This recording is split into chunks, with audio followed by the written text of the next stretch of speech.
More shit your father should have told you. Manual labor time. I hate my life. Right now, my brake pads and rotors are. So I'm gonna show you guys how to change them. So if you ever want to save yourself a couple $100 and do them yourself, you can. First off, we gotta figure out whether you need to change your brake pads, your rotors, or both. If you press on your brakes and you hear this, it means you need to change your brake pad. But if when you press the brakes, your steering wheel starts to shake and your whole car starts to vibrate like crazy, it means you need to change your rotors. If you change your brakes, you don't necessarily have to change your rotors, but if you change your rotors, you have to change your brakes. Before you ever do work on any of the components of your brakes, you want to let the car sit and cool down for like 3 to 5 hours because your brakes get hot as. Now what you want to do is loosen up all the lug nuts on your tire. God damn. If the lug nuts don't want to loosen, you can use this little handy trick. You don't want to take the lug nuts all the way off, you just want to loosen them up a little bit so they're easier to unscrew whenever the car's jacked up. Now that we got those all loosened up, we're gonna go ahead and jack the car off. Up.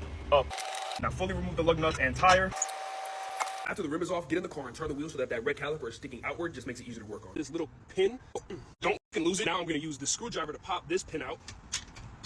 Next part, you need this little special tool. Its scientific name for it is a pushy thingy. It's a little expensive, but it don't matter because we're going to return this shit when we're done anyway. Shimmy it in between the 2 brake pads, and you're going to start clamping. And what that's going to do is spread the brake pads apart.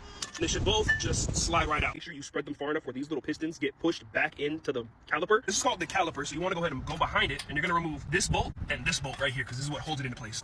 Once you get the caliper off, this little cord right here is your brake line, and it's very important. You don't want to pull on it, so you just want to kind of find somewhere you can rest it where it's not going to, break or snap. At this point, your rotor should just pop off, but sometimes it gets rusted and it gets stuck in here. So what you're going to do is get a bolt. I think it's like an 8mm bolt, and you're going to stick it in this little hole and start screwing it in.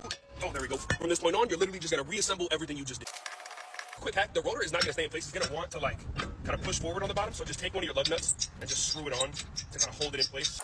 It's time to put the brake pads back in. One of the brake pads is going to have this little metal thingy. You want to put that on the inside and it should slide right into place.